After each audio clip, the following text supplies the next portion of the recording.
Indian news, always the best news in town. Just some and a essay cosubu. A bar NPP NDC, a memo and some dear any what China Indian news more and our 20. Yet here in some are a coso and nay and what Yamano Simimu. Now yet me and Fabi and so near her be a suswa and the body one and so ever far. In Simbi a chabu are men person with the man of also cry. Young put here in Simimra the bar. Dear Akabia and so on. The debate was so. First, I will comment ever twice here. The Ibimu Crampono, person over subscribe to your channel. No, man, for Francis, and your B, Avre, and your B, Etienne. Other news be a phone piano, the to me at the amount. When it comes to politics and governance, whether NPP, NDC, yeah, Indian news, a war, a bread, and a malpa. And send me a chubu, a nay, a Wagana memoir about your politics. Now, in Kofopi, now, from H1 Chene, a war in Simi, a home, but himself also one trade. Yet, Simi Mercy, the bar. Yakabia non yet ever 12 so my refi so subscribe or send me Kakachodo. Yet MRCC and natural watching and so. And this is what's at the court. Today, I asked Dr. Ayine what he makes of that position the former Attorney General holds, that all processes, consultation, procedure must be halted for the president until a final determination of the Supreme Court on this particular matter. And this is what Dr. Ayine had to say. To hear the case, it's not mine to make, all right?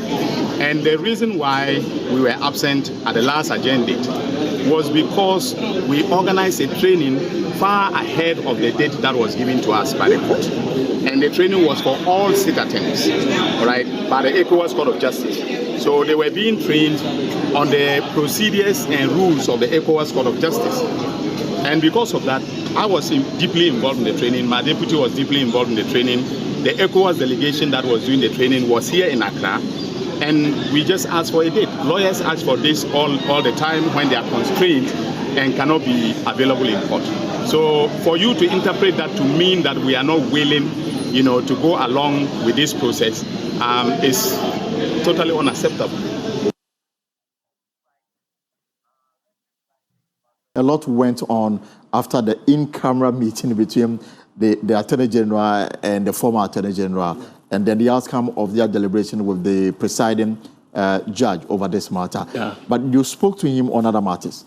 Yes. If you also recall, Godfrey Adame had also made the case that, first of all, because the case is at the Supreme Court, the president must hold on. He also accused the Attorney General of not showing up in court because he doesn't want the case to be heard. Again, Dr. Ayine made the case that whether the case is heard at the Supreme Court or otherwise doesn't lie within his purview and that he doesn't have any control over such decision. I haven't spoken with the president yet, and I cannot give any definitive answer to the question whether the consultation will continue. What's your advice to him because of the pending? The president and the Republic are my clients. I will not advise my client publicly. The last time the former Attorney General spoke, he said he expects nothing but the president to hold on the processes. Is that what is happening? Well, he has filed an application in court. The court is here to make an order. So if he says that the president must hold on, is he saying that the court has already granted an order in respect of which the president, must not continue the process, right? First of all, he has to understand that this is the performance of a constitutional duty, all right? And the law is very clear that you cannot enjoin the performance of a constitutional or public obligation.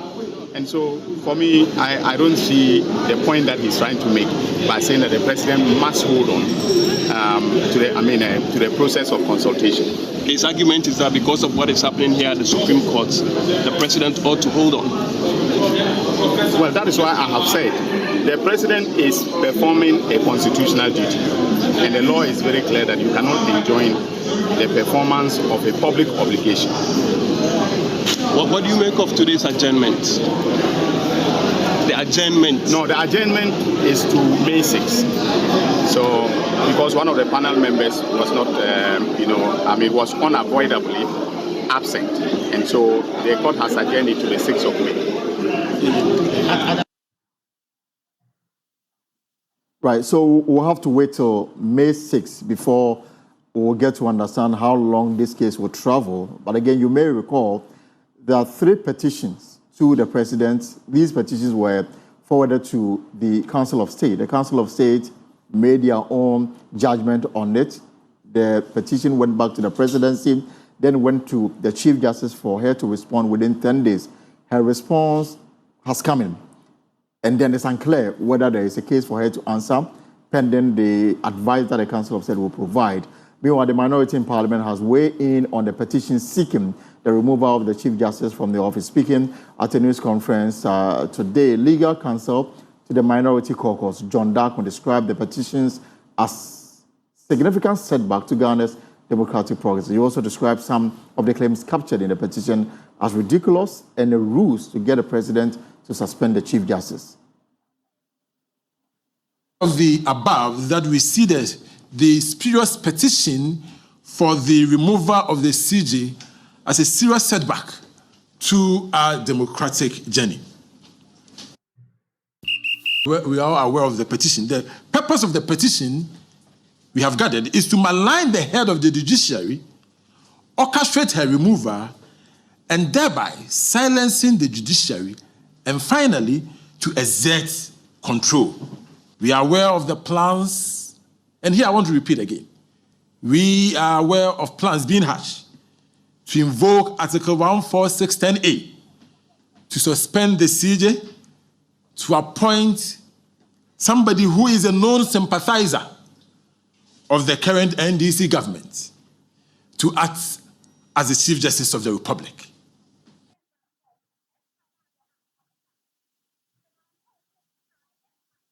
Right now, let's focus on our main discussion this afternoon. The New Patriotic Party stands at a critical crossroad this afternoon as it seeks to pinpoint the real causes behind the crushing defeat in the 2024 general elections. Now, one of the worst in the party's recent history. The Lord sent waivers through the party's ranks, triggering blame and finger-pointing among its top figures. Now, in response, the party commissioned a committee to investigate the defeat. Today, that committee is presenting its official findings at the High States Conference with key party figures, including former President Nana Akufo-Addo and former flag bearer Dr. Mahamudu Bawumia, in attendance to help chart a new course for the party.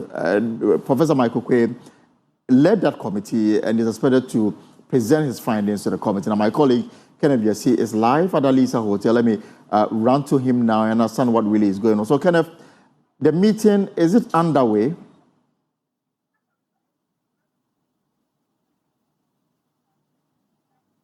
It's currently underway, Elton, and it has been underway for a few hours now. And as you rightly mentioned, former President Akufo-Addo, Dr. Mahamudu Bawumia, and also the running mate of the party, Matthew Opoku Prempeh, and other bigwigs of the party, including Minority Leader Alexander Afenyo-Markin, have all gathered here.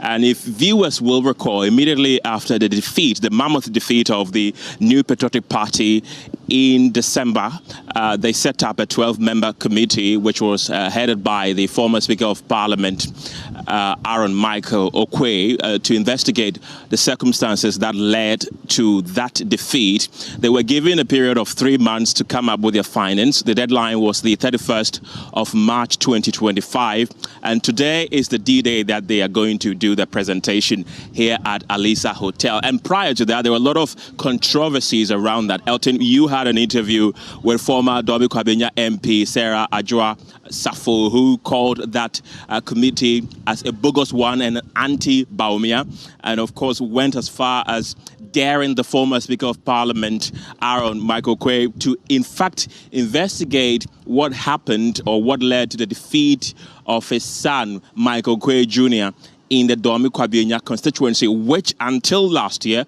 was considered a safe seat for the New Patriotic Party. Michael Quay himself had been MP there before. Sarah Adjoa Safo had also been MP there before. And they were looking forward to continuing to make that seat an MPP, but it didn't happen that way. And early in the day, the running mate of the New Patriotic Party, Matthew Opoku Prempeh, had a brief talk with the media where he said that the party should come together and accept the outcome of the meeting, and he said that he has no presidential ambition, at least not until 2028. He's not vying to go for the presidential seat in 2028, but he's calling for unity. He wants the party to unite and come together, accept the outcome, and then they rebuild and look forward ahead. And then, mind you, there was another finding in the Ashanti region, which was conducted at the Kwame Nkrumah University of Science and Technology, which came out that Matthew Opoku Prempeh, who was the flag bearer's running mate in the 2024 election, was part of the reasons why they lost that election. And many of them were saying that former Education Minister Yaosei Educhum would have been a better running mate to Mahmoud Bawumia than Matthew Opoku Prempeh. So we are waiting to see whether the outcome of this will mirror that of the ones that were done in the Ashanti region, or we are going to see a different kind of outcome. So as we speak now, though, there are a lot of things that they're going to do. Apart from that deliberation, there's also going to be the NEC meeting, that is the National Executive Council meeting, which will involve all the hierarchy of the party. We have Hackman Osu-Agyemang also here as well. Other big wigs of the party. I've seen the minority MPs, a lot of them also trooping to discuss really what is the way forward for the party after suffering that defeat in 2024. So there's a bit of talk here. They are deciding on what the report or the outcome of the report is going to be. And also they are going to have their usual NEC executive meeting here at Aliza Hotel. So all of them are currently indoors, apart from Matthew Opoku Prempeh, who had a brief chat with us.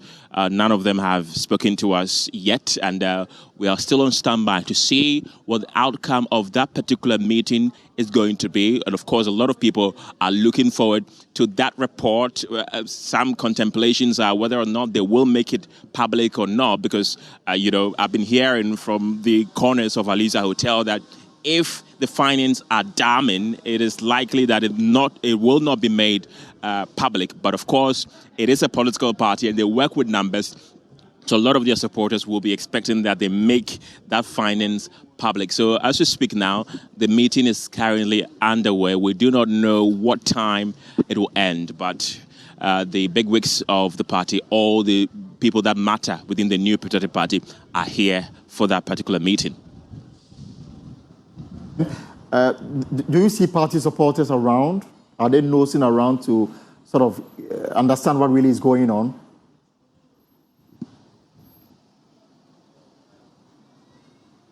Yes, of course. There are a few party supporters who are, lurking around to see what is happening. Of course, there's been a few whispers. They've started the blame games, blaming some factions within the party. Others are also surprised that they have not seen one of the biggest contenders in the presidential primaries of the New Patriotic Party, Kennedy Ejapon, here. They are wondering where he could be, while others are also speculating that perhaps if the report comes out and it implicates him, he will be called to answer a few questions. So we have pockets of supporters who are lurking around to see what is really happening, but not many of them, a few of them that have gathered here, are whispering a bit that they still haven't recovered from the mammoth defeat they suffered on December 7th. So a few of them are still around now,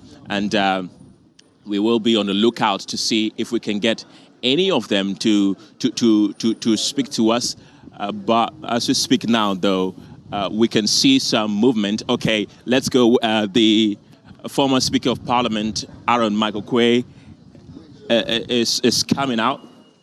Is coming out now, and let's see if we can get an interview or two. Right, Honourable, would you like to share with us the outcome of that report? As the Secretary. You were the chairman of that 12-member committee. Secretary General of the party. So you have officially handed it over to them, the report? Have you officially handed over the report to them? No comments, no more. Okay, so that's the chairman of that 12-member